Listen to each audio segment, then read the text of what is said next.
I don't know if you guys can see, but that is the smallest, probably the smallest Manton filter in the world. I mean, here's a specimen container. That's a small specimen container, not even the large one. Like, here's my hand. This tank is tiny. It's got a Manton filter, it's so great. Hey everyone, Chris Roma here, aka Roma Aquatics, coming to you with a tour of Flip Aquatics. This is going to be great. Stay tuned. Hey, what's going on, Chris? So, first of all, Chris, thank you so much for being here, man. If you guys don't know, Chris lives in Buffalo, and he drove all the way down here just to kind of spend the day with us. And so we're kind of doing like a little fish room tour. We got my buddy Ken over here. Ken's working hard. He's getting a saltwater tank set up. We got my old intern Jeff here helping us out. He's doing some boxes. You can see his butt crack there. But yeah, so first of all, you walk in, you got the lobby out there. In here, this is kind of our, this room has changed so much. At first it was going to be the planted tank room where we were going to like use waste RO water for growing plants. And then we're like, well, maybe we'll do microfish out here. And then we did the import order with like, we had 11,000 shrimp come in. And so I'm like, well, we'll use this for wholesale shrimp to sell at pet stores. And so it's been a lot of different things. And you can see like this whole first system. So basically how the system works is there's a pond down below, and I have fish down there right now, and then there's a pump up there. It pumps it up to the top tanks, then it overflows down to the bottom tanks, and then it overflows back down into the sump or the pond. And so this whole system, 8 tanks and a pond, is all on one filtration, which basically it doesn't even have the filtration, it's just all just water volume. And so this whole system is like our catch-all. So like our fish that people have given us, or like fish that we wanted that we didn't have room for, like Jeff's family and Jeff gave us these black chin live bearers, which are absolutely beautiful. They're one of my favorite fish. And then we have some epistogramma that my friend Charlie gave us. Forget who we got these ones for. These are the world's smallest live bearers. At least that's what they say. I don't even see them. I thought this was right just snails. No. They're the world's largest or smallest live bearers. Little. They call them like the mini killifish or something like that. And I got these from my buddy Brian Strickland. So he breeds a lot for our club here in Youngstown. And then we just got like random plecos. We got the snail tank, which everyone always talks about. Like, how do you have so many snails? So those are the Ramshorns. Then we got Malaysian trumpet snail tank over here with a ton of Malaysian, or with a ton of Ramshorn snails as well. And then the rest of the system is all different types of wholesale shrimp that we're going to do. So we have oranges out here, we have the reds, we have carbon Rilis, and then we have red Rilis. And so at first this system was doing awesome. And then we had this thing, we have a sick fish, and I put him down into one of these ponds, and the system started going bad, like stuff was dying in it. And so I thought it was because I moved the fish into here. But what ended up happening is all of these tanks started doing bad, this whole system. And so I really think what it is, it's either temperature, because this room isn't insulated so it's fluctuating so much, or it's because of the wastewater. So like when we do water changes, it literally comes in from this line and just straight pumps into the tank. And so it's doing a pretty big water change drastically, and maybe our dechlor isn't working good enough or something like that. And so we're getting ready to redo this whole system, and I haven't even announced this on the YouTube channel. So Chris, you're getting the first sneak peek of this, and we're gonna actually make all these tanks so that they're on their own filtration. I'm pretty sure I'm gonna do Manton filters in each one, and then we're gonna use these bottom totes as just water storage. So we're gonna let the waste RO water just sit in there for a couple days, let it get temperature acclimated to the room. We're gonna dechlor it in there, and then we're gonna use it to do water changes on all 8 tanks. And so we definitely have a lot of stuff going on for this room, and I mean, it's good, but it's a lot of work. Chris, you know, you just set up a bunch of tanks, and Chris, you're actually just getting ready to buy a whole bunch of 10 gallons off me to set up even more tanks. Yep. And so you guys stay tuned for all of Roma Aquatics updates, because he's got some good stuff right around the corner. But yeah, so I don't know what the future of this room is. I could either insulate it and still use it for shrimp, or do microfish again and plants and kind of go that route. It depends a lot on basically time. And I have a Jeff, who you guys just saw a little bit ago. I'm hoping that Jeff is gonna start working for us. Hey Jeff, are you gonna start working with us? Oh, see? If he says yes, then we'll probably do microfish out here, but we don't know yet. And so that's this system. We have a lot of moss out here. I bought this moss as Java moss, and you can see it came with like this little micro moss. I'm not sure what it is. I need to get it identified, but there's just tons of it in there.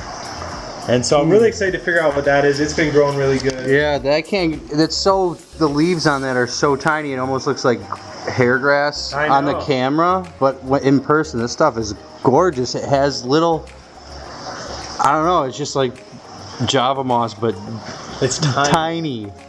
That's amazing. That's gorgeous stuff right there. Thank you very much. Yeah, so I'm not sure what it is, so I'm pretty excited about that. And then we got some, I know we have Romanian moss in here, which is a rare moss, but it looks so bad right now just because of the low light and how it is. But we have some Romanian moss throughout the system that's a really rare moss as well. And then most of it's just Java moss. I mean, really the main reason we set this up originally was for Java moss. Because shrimp love Java moss, and Java moss, like, it's really hard to get in from like wholesalers and stuff like that. It never does well. They grow it immersed, and so it doesn't transition to aquariums really well. And so we set this up with the intent of growing a ton of moss. And luckily we've been able to grow a decent amount. And everyone that's local to us, they always bring us moss. Like literally bags of moss. Like we can walk out there, Jeff just brought me 2 huge bags of moss. That's amazing. How do you feel about the Subwassertang? Because I've been leaning towards Subwassertang versus the moss. I'll show you one. Because I'm only going to pick one of them. So if I need to invest in one, I'm going with the Subwassertang just because it grows a little faster and it doesn't go over the tank as much as the moss. Yeah, is that a mistake? Is that a good move? Remind me to plug this back in, oh, yeah, so I don't forget. My wife would kill me. We need to do that. So Subwassertang I absolutely love. And you can see, like, this is our breeding room. And we do have a lot of imported shrimp in here as well, but this is mainly our breeding room. And as you can see right here, like, this tank is just stuffed full of Subwassertang. And so pretty much all the tanks in here don't have moss in them. They all have Subwassertang. Okay. And so really, you can't go wrong one way or the other. So that's okay. That's great so for me. You're good to go either way. I like Subwassertang better just because it's unique. And, I think it looks like the moss looks cool, but it's hard to control. Or I feel like the Subwassertang's a little bit easier to tame. Yeah, it is. The only at the beginning, it kind of just floats wherever it wants. Like this tank, I took some out of it, so it looks bad now. But like this tank, you can kind of see how it's a little bit all over the place. Once it finds its footing, it will kind of stay put, and it won't really go anywhere from there. Yes, you got lots of Subwassertang. Oh yeah. So here's what we got in here. So this is our next big project, and we're really debating on a couple of things. So one, you see all the tanks in here. So we're either going to set up like a bunch of 10 gallons and 20 longs, and our original plan was to use it for selective breeding. And now that we started importing, I really want to get into wholesale, because it seems like in the United States at least, like there's a lack of wholesale opportunities, or like at least for pet stores to get shrimp that are going to live. Like I know all the pet stores that I'm in contact with, they have problems with the shrimp actually living, so they'll order them in and they'll all die. Or they'll order them in and then the customer will get them and they'll die for the customer, and then they get bad feedback. And so what we want to do is use this as a quarantine room for importing, and do like some huge like 150 gallon totes or 300 gallon totes or something like big, where we can order like 5,000 cherries in, throw them in a tub, order 5,000 oranges in, throw them in another tub, and then use those for wholesale. So that's kind of what I'm debating on right now. I really don't know. But to finish this room, we got to finish insulating. I got to finish the electrical, obviously. And then what I wanted to do is spray the ceiling, because what happens in here is it's a metal roof, and so as soon as it gets cold, the condensation gets up there and it starts dripping back down, and it brings rust and stuff with it. And so if that gets in the tanks, you're really hurting yourself. What you're going on shrimp there. are dying. And so what I want to do is spray this with the blow-in insulation. So literally, anywhere you see metal will be covered with insulation. That way it eliminates condensation, and it will prolong the life of the roof because it's not getting that moisture on it. It's not going to corrode, and so that's our big plan now. But to like get this room done with that spray insulation, it's like $3,500 just for this one room. So hear that, guys? So it's you want to contribute to Flip Aquatic? hit those super chats, guys. CDC. Yeah, it's gonna be an expensive. Hey, we only need 3,500 of you to do $1. That's all we need. Well, speaking of that, shout out to Joey. Joey, the king of DIY. He just did that GoFundMe for his fish house, and he raised $85,000 in like 4 or 5 days. Wow. Which is like amazing. Was that his goal, or how much? Yeah, that was his goal. His goal was 85,000, and he reached it in about, I think it was under a week for sure. That's crazy. Yeah, so he's gonna do some great things with that. So yeah, there's definitely some ability to raise money out there, but no, I think we're doing just fine, and it'll be good to get this room up and going. So this will be a fun room for sure. Awesome, great. All right, we're back. So this whole system, basically the way our room's set up is we have, what is it, 6 different sides of tanks, and each side has 640s and 620 longs. And so this first side is the A side, and this is our like black tiger, blue tiger side. And so it's all the Caridina tiger shrimp that we have for the most part. And we have a ton of different colonies of black tigers and royal blues and different things like that. And the one thing to point out about these is we breed them all on pool filter sand. And the reason we do that is because their color shows up worst on pool filter sand. So they show up better on a darker substrate. So it makes it easier for us to cull and make sure that we're sending quality. And for you guys that don't know what culling is, it's actually, basically what it means is you take out undesirable shrimp. So shrimp that don't have the color pattern that you want, they don't have the colors that you want, they're not as big as you want, so you take those ones out. And so this whole system, this whole side is set up just for breeding black tigers and royal blues. And we had a die off, and we sold a ton of them, and then our old ones died off, and so we really kind of hurt our colonies, but luckily they're starting to. Which is why I've been waiting like a year, and I still can't get them. I know, it is crazy. See what happened is I did a shrimp Saturday on royal blues, and people just went wild for it. I think we sold over 100 royal blues in that week, and from there on out, like we just were playing like catch up. Like we could never get the population back up to where it was. But yeah, so all these tanks have black tigers and royal blues. And for those of you that don't know, royal blues breed black tigers, and so the two go interchangeably. And so any royal blue colony will breed black tigers. And really, a lot of the black tigers we send out, once you put them on a dark substrate, they turn into basically what looks like a royal blue because they're blending into their environment. And so, yeah, I love like the black tigers. Just their patterns are so unique that I wouldn't say I like them better than royal blues, but they're so unique that I love breeding them because they're really interesting to look at. Most tigers just have the uniform stripes. Alright, so our next row is the miscellaneous tiger row. So right now our plan with this row is we want to do tangerine tigers in all of the 40 gallons. And so right here we got tangerine tigers. We got another colony up here. We got some mono shrimp down below. Yeah, the one thing to know about tangerine tigers is that they're a tiger shrimp, but most tiger shrimp breed in water. Oh, Chris is causing issues. No, that's all good. Breaking stuff. So tangerine tigers actually prefer soft water. So I think it's acidic. Acidic is below 7, right? And alkaline is above 7. I'm pretty sure.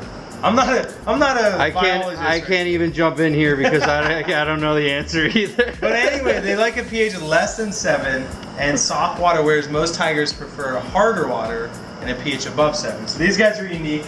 And like I said, we have a couple tanks in them. Sorry about the focus, guys. I have a new camera that I'm using, and apparently doesn't like to get close-ups, so we're not going to get any great detailed shot of his beautiful shrimp. Yeah, that's all right. And then these ones are orange-eyed blue tigers. And again, because we keep them on the white substrate, it really dulls out their color. And for us, it helps us because we never want to sell a shrimp that looks one way in our tanks. Like, we had them on black substrate, and they looked really blue, and we sold them as really blue ones. And someone bought them and put them on white substrate, and then they look terrible. Like, we get bad feedback for that, or we get bad feedback because of that. And so what we do is we try to keep them where they're going to have their least amount of color, so that when we sell them, people see the color that they were, and then when they get them and the color gets better, they're like, oh my gosh, this is an awesome shrimp. And so we try to breed everything that way. And so don't judge me when you see the shrimp and they don't look spectacular. And it also boosts your confidence too, because if you're like, wow, I got some of Rob's shrimp, and you know what? I made them look better. Yeah. No, it is funny. We sold some reds not too long ago, and honestly, like, our reds are okay. They're not the greatest in the world, the ones that we breed, but they're nice. But again, we keep them on white substrate. And the guy that we sold them to, he got back to us and he bought them from a lot of different sources, and he said, your guys' was one of the best. And like, that's a compliment, because in my opinion, they're really not that good. That's huge. And so it just shows that maybe they are, once they get in a situation where their color could be better, like darker substrate, then they must really pop. So that's a good thing to know. But then these guys, we got a colony of super tigers, and we got some, what are these? Chocolate rabbit snails in with them. What I'm going to do here, guys, is I'm going to come through after this tour and get some close-ups of all these shrimp with my phone, and then I'll tie in some good quality pictures. You'll just edit it over while we're talking. So right now, yeah. while we're talking, you guys are looking at some beautiful pictures of shrimp. Yeah. Hopefully you're still not looking at this mug. But yeah, so just so you guys know, we did turn off the air pumps. That's why there's no water flowing in these things. So don't be like, hey, how's he doing his filtration? Like, nothing's running. But yeah, so these are all our tigers. Like, again, the super tigers are probably the one that people contact us the most about, besides the royal blues. Just because we're not selling them yet, we don't have enough stock of them. And the last thing we want to do is deplete our populations. We want to breed as many as we can. And then once we have stable populations, we'll be ready to go. And then this rack is all yellow and orange Neocaridina. And so I believe this is a yellow tank. And the funny thing is, I don't know if you guys know this, I'm colorblind. So like, I can't see the difference between yellow and orange at all. So if someone's like, before in the past, if someone mislabeled shrimp, like, I have no idea. So now that my wife is involved in this, she's always like, why does that say orange and they're actually yellow? I'm like, I have no idea. So don't judge me if I'm walking around and I'm like, what is this one? But yeah, so another thing to point out is we do breed a lot of snails in with our shrimp. So like, we have yellow rabbit snails here. You can see one on the filter. I don't think there's any shrimp in there though. Down here are some imported yellows we have. This tank is one of the ones that is actually doing a lot better. You know, we still get, I didn't take out the deaths today, so you might see, you know, one death in a tank or something like that. So don't judge me for it. I haven't had a chance to go around and take them out. But with the imported shrimp, I think right now we're losing probably about, you know, maybe 6 or 7 shrimp a day in this big shrimp room. There's 96 tanks in here. So it's not terrible. Definitely not terrible. But it's all part of importing, making sure the shrimp are healthy. And again, these are all yellows and oranges. And you can see in here there's lots of, like, not a ton, but there's babies all over that they came in with. There's babies on the driftwood. These have been doing pretty good for us. I think those ones are yellows. Good. So these are the yellows you had problems with. Yeah, so this is the only tank we're not selling out of. Because this tank, for whatever reason, the batch of shrimp that are in here, they just are not doing well whatsoever. So this is one that we probably won't sell any of these shrimp just because they haven't been doing well. And like right now, you can see there's a dead one, there's a dead one. And I literally just took the dead ones out of this one last night. So in the course of, you know, 12 hours, there's 3 dead ones in here. And so it's all about just, you know, our thing is we want to sell healthy shrimp always. And so like a tank like this, like, I'd rather just hold them for another month, and if they don't get better, then, you know, it is what it is. But I'd always rather me take the loss on shrimp than you guys, because I I can withstand a little burning, but you know, when you start having customers that lose money on shrimp, you know, that's never good. And we always want to grow the hobby and not hurt the hobby, so that's our big thing. But did you want to touch on the buffered substrate or the Taiwan bees? Let's save them to we'll do Save the it to Neos. last. We'll do Neos Alright. first, and we'll save the best for last. Yeah. All right, so this tank's kind of out of place right now. This one is an orange-eyed blue tiger colony as well, and then we have the yellow rabbit snail breeding colony in here. I want to say there's probably, oh my gosh, 100 rabbit snails in here, and it doesn't look like much because we haven't fed them, but there's probably close to 100, maybe more, of the orange-eyed blue tigers. And then down here we have the blue jellies, which are basically just blue velvets. Again, a Neocaridina. And so this whole row will be all blue Neocaridina. Well, we're on the blue velvets. There's a lot of confusion out there on blue dreams, dream blue velvet.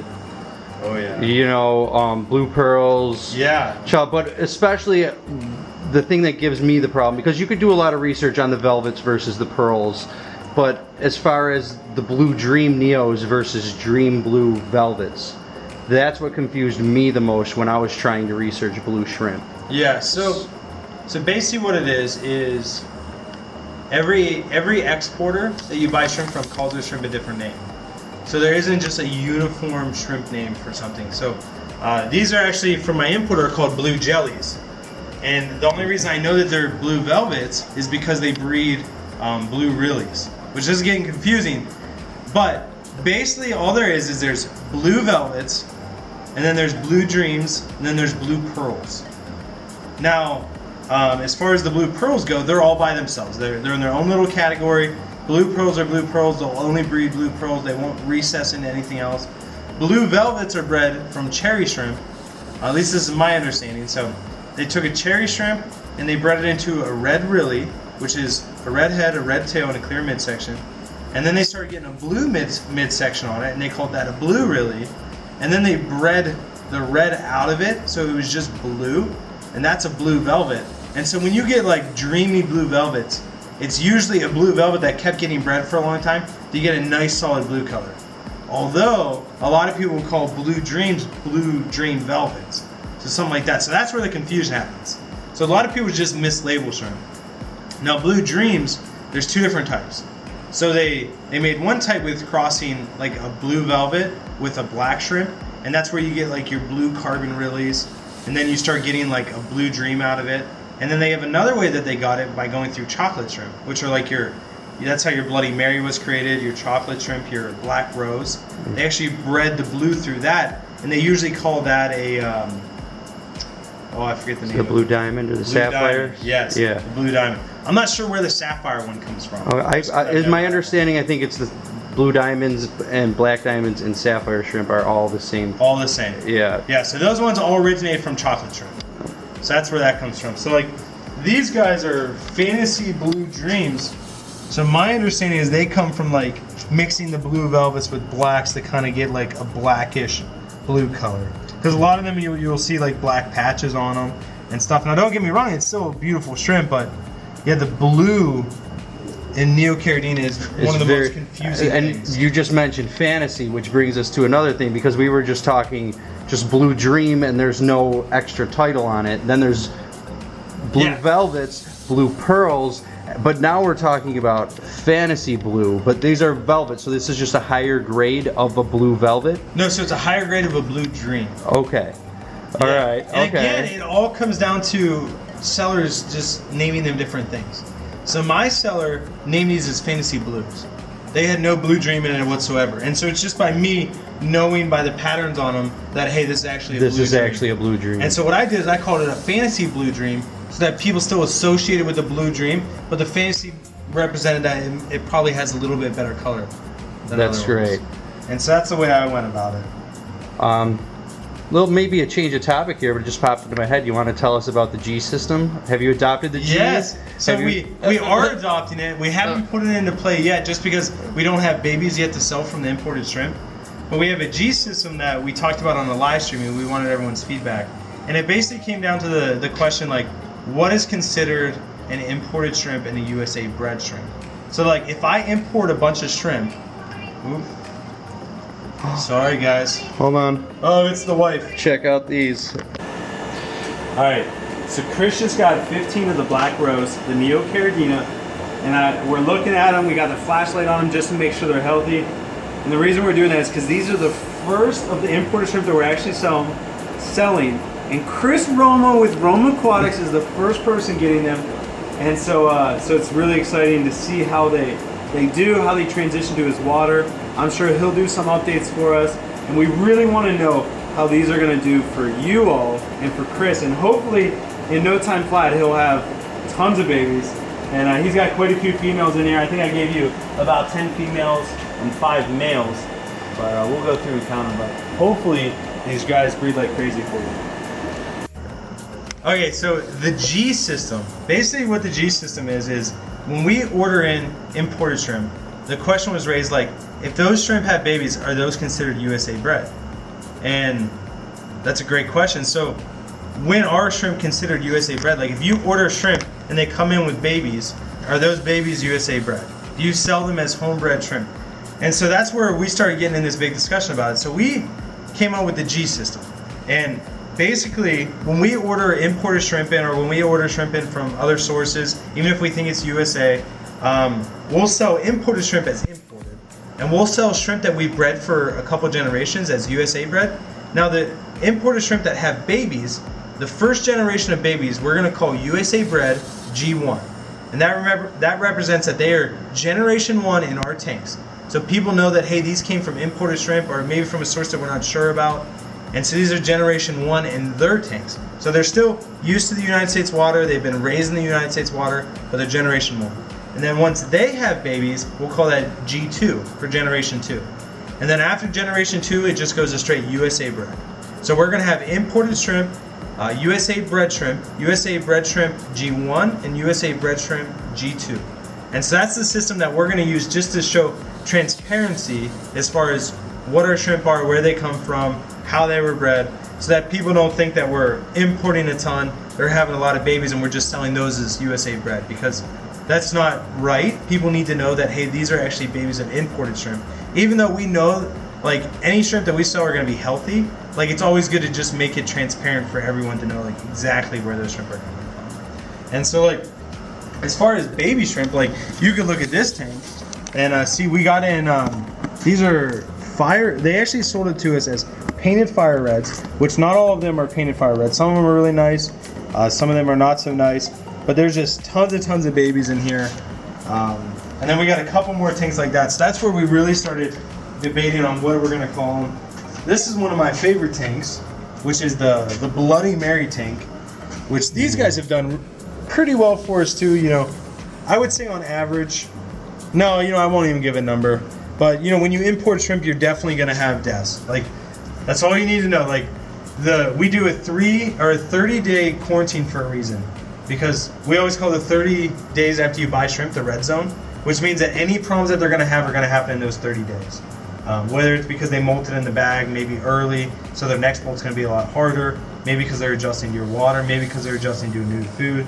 And so we always want to get our shrimp acclimated for 30 days just so they're healthier and they're ready to transition into a new environment, opposed to literally ordering them in and selling them right away so that we recoup all of our investment and then you all take the hit on it. So we didn't want to do that. And so a lot of these guys did pretty well. We had a lot not do so well. Like the yellows did terrible for us, but a lot of the other ones did really well. The Blue Dreams did really well, or the Fantasy Blue Dreams, as we talked about, did really well. You know, a lot of the Rilis did well. Like we have red Rilis, we have black Rilis. The Sakuras, which are just higher grade cherry shrimp, did really well for us. Oranges did well. And then the good thing about importing is anytime you import, all the Caridina shrimp always do excellent. I mean, you'll get, you know, maybe 5 or 10% death, but that's it. Like, so out of 100 shrimp, you'll lose 5 or 10. So that's very interesting, because in general, you read and you hear that Neocaridina are much easier than the Caridina to keep. Yeah. But so that is the Caridina ship better. So they. So here's the deal with that is the Caridina shrimp are bred in Taiwan, not in ponds. They are bred indoors in aquariums. they're used to like the type of food that we feed, like the prepared aquarium food. And so they're easier to ship because they're used to cleaner water. They don't go through as much of a transition. Like they literally take them out of the tank because they're breeding them, put them in a bag and send them. The Neocaridina are bred out in ponds. They have parasites. They're fed off algae. They're not really fed off of what we feed. And so they literally catch those out of the ponds and they take them to their quarantine house. They do a quick quarantine on them, dose them with medicine, do a water change. If you're lucky enough that they do that stuff. Yeah, if you're lucky enough that they do it. And then they throw them in a bag and send them off with 200 per bag, opposed to the Caridina, which are 50 per bag. And so you're getting a lot more shrimp in a bag. There's a lot more that can go wrong. And so they have a harder time adjusting when you first get them in, because they just went from being outside in a great pond where everything was great and dandy, living off algae, so all of a sudden they've been transitioned to 3 different aquariums. They get to your aquarium, they've never been in an aquarium before, and now they're eating the pellet food. And they're like, what the heck is this? And so they die. Like, that's just how it is. And then you have to treat them for parasites too. And so it's just like medicine on top of medicine.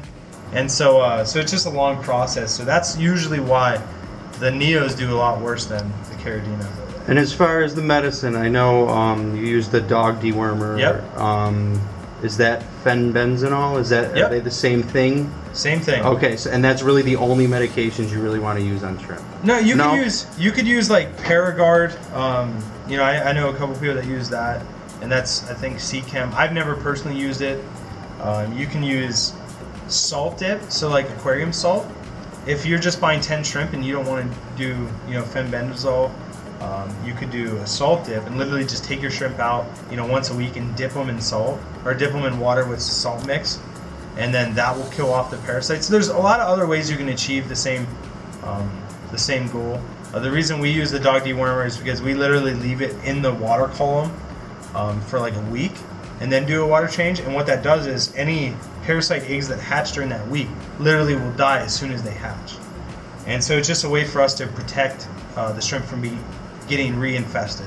And so it's worth stressing the shrimp out for a little bit to kill off the parasites than it is worth the risk of, you know, maybe getting half the parasites and sending the parasites on to the customer. Because I don't know about you guys, but anytime I get parasites in, I'm pretty ticked at the seller. Especially that green stuff. Yeah, especially the green parasite, the Elbiopsidea. Well, that stuff is a nightmare. But yes, that's what we got here. We just got a lot of reds. We got some blues over here. This is mainly USA bred shrimp. Not too much going on over there. The next rack, which is one of my favorite racks, is the Miscellaneous Neocaridina shrimp. So right here, this tank has been a problem tank for us. So we probably will not be reordering these guys. These are blue jellies. Green jellies. Or green jellies, yes, but they do look blue. But they have a blue. Like, see all the blue? So you're calling them blue even though you ordered green. So we ordered green jellies, and basically what they are is they're blue velvets that had a green tint to them. So a lot of them reverted back to just having a blue again. So just so you guys know, blue velvets can get a green tint to it, and that's where they get the green jelly from.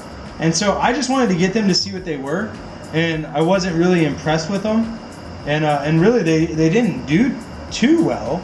I mean, they didn't do horrible, but they definitely didn't do great. And so these ones we probably won't be getting again. Down here we had chocolates.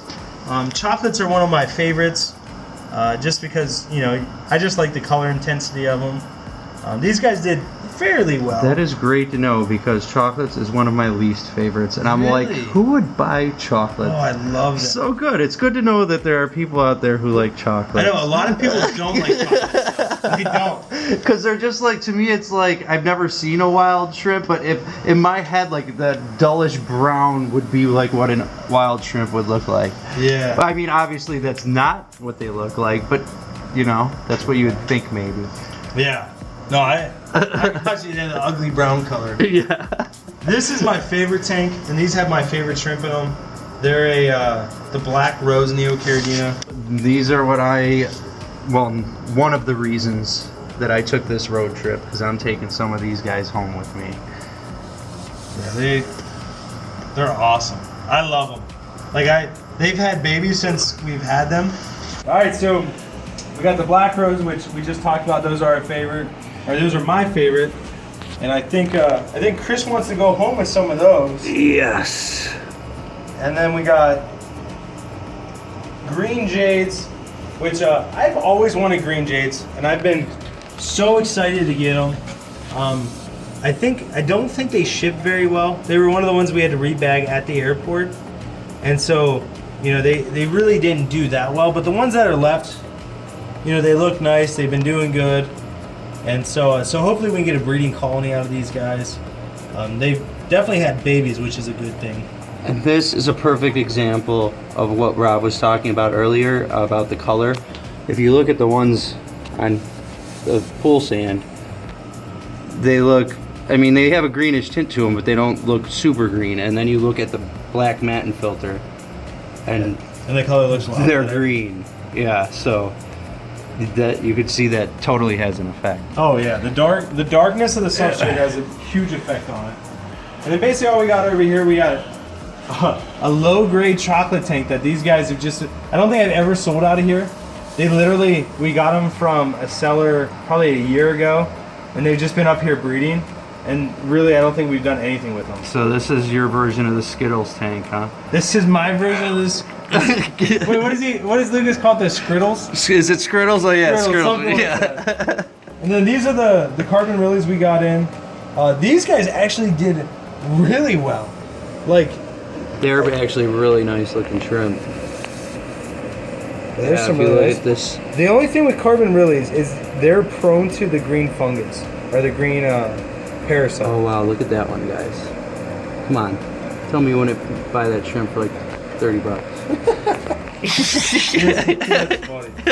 Well, let's look at the Caridina rack. All right, this is what I've been waiting for. This is the best rack, in my opinion. We've had a lot of good stuff with it. And I don't know if do you want to get up there and show I them? could get the camera up Oh, you got them long arms. there. 6 foot. 6 foot.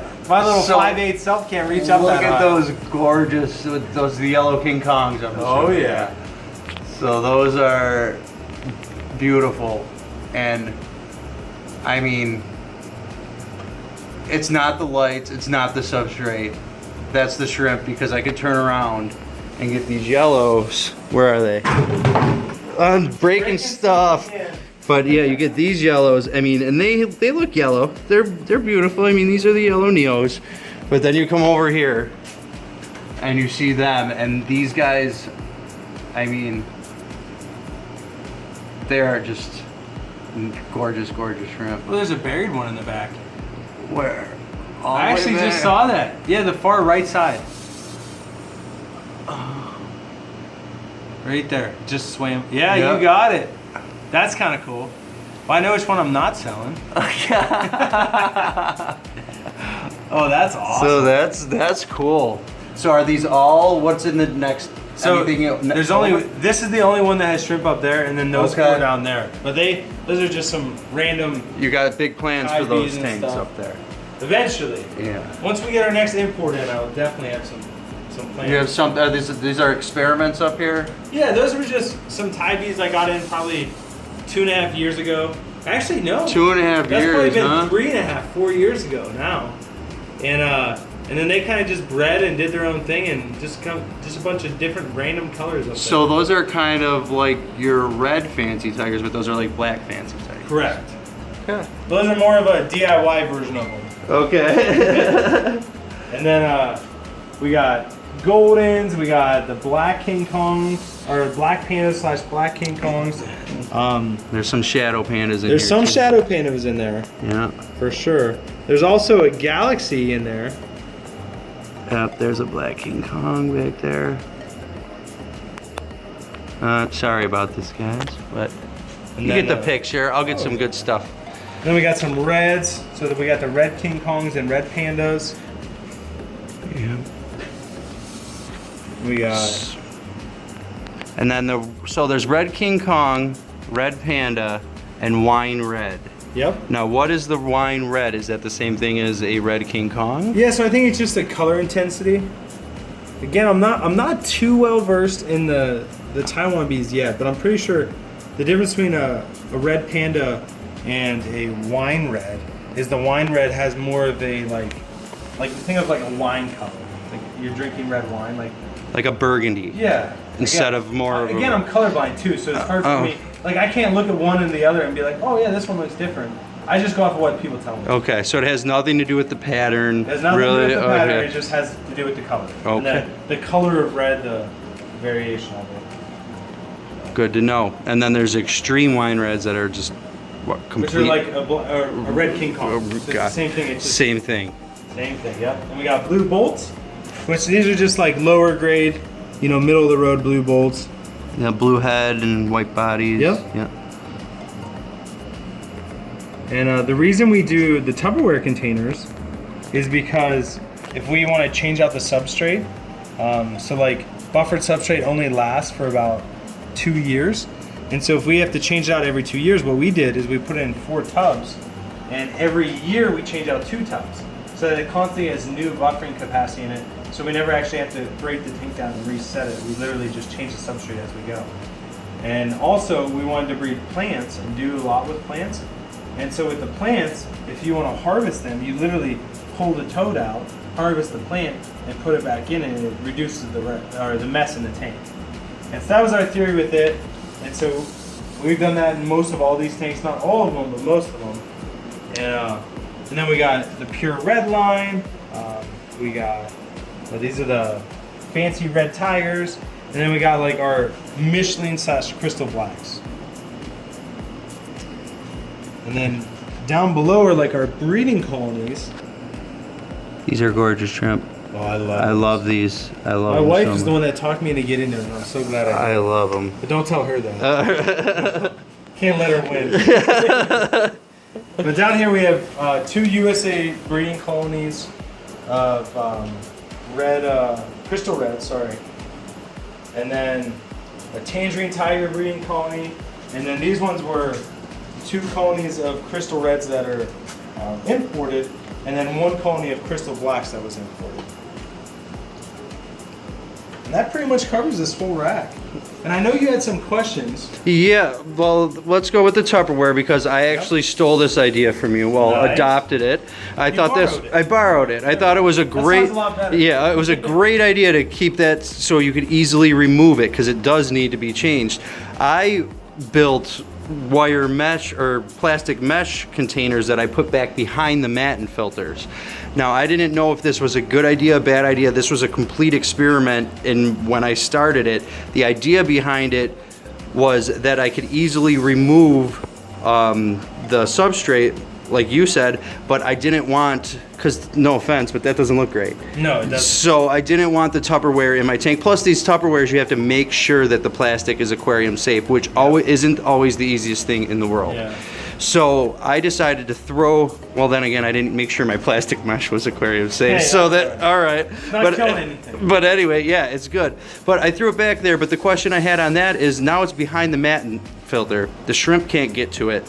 In my opinion, it's beneficial in a way that because it sucks the flow through the gravel more since it's behind the filter, but now the shrimp can't graze on the substrate. Yeah. So, I mean, there are pluses, and what's your opinion on this? So I like it, and me and my wife were actually talking about putting our substrate containers behind the matin filter so that it's easier to catch the shrimp.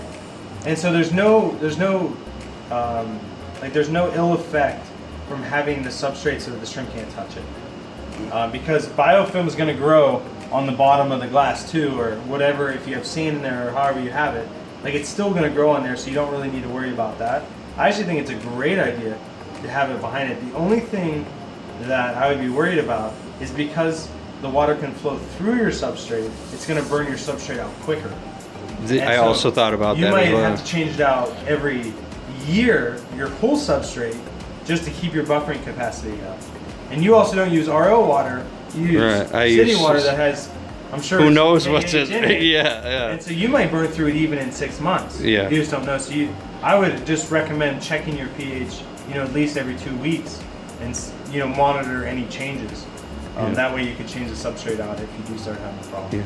Yeah. RO will be coming, it's just not here yet. Just not yet. Yeah. We ate some hot dogs. I'm ready for a nap. Yeah, that's the first thing we did. I showed up, parked at the wrong building. He said, hey, yo, other side of the lot. So I come over here and he's like, let's go get some hot dogs. So, that's how we met. Oh, every good conversation happens with food. Yeah, and here in Ohio, man, they love their hot dogs. You should have seen this place, man. It was packed. We had a whole conversation about Buffalo. They don't like ranch. No, ranch. Like, there's no ranch dressing. Like, I went there and they gave me, what is it? Blue cheese. And I'm just like, oh, it's nasty. So yeah, them Buffalo people, I don't know about you guys. But yeah, so that's all I got for you guys. Awesome. All right. Questions? We'll go. So these guys, the red tigers. So basically, you have a do-it-yourself up there of the black version of these. Now, what's the difference between the do-it-yourself version and the bought version? Just looks. Just more time. So Someone like, put more time into it. The guy that breeds these put a lot of effort into it and did it like over the course of many generations. Whereas this just kind of naturally happened on its own, and you know, I didn't selectively breed it or anything like that. So it's not the quality that you would see with these shrimp. It's just like kind of just like, you know, whatever happens happens. Like, you know, they look cool. You know, I'm not really worried about it. But these ones, they actually like sit down and selectively bred them to get the patterns that they have. Awesome. And then I guess my last question is these pure red lines. Yes. These guys are huge right now. Everyone's trying to get a hold of them. Everyone wants them, and they're super expensive. First of all, what are they? And why are they so expensive? A pure red line is the same exact thing as a crystal red shrimp. The exact same thing. The only difference is a crystal red shrimp was bred up through the system from its original form. And what they did is they mixed like golden bee in with it and other shrimp to bring out the white. So it's kind of like the cheated version of a crystal red. So it's like, it's a crystal red, but like the crystal red so is they a crystal took red. They took this shrimp, and I believe you have some bees. Oh, so the crystal red. So like the crystals, like a lot of these crystals were bred with golden bees or snow whites, and that's how they got their white color. Now the pure red line, they were bred from the wild form all the way up to have the color that they have now, so there was no cheating involved.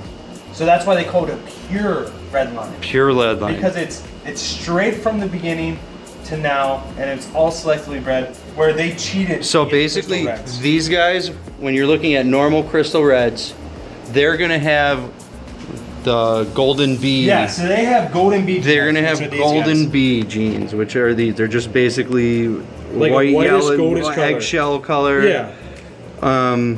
So that's how they got the clearer, better white on your crystals, by cheating, as you said. By cheating, Putting these genes of the pure white into a crystal, what we know now as a crystal. As a crystal, to get as much white as they could.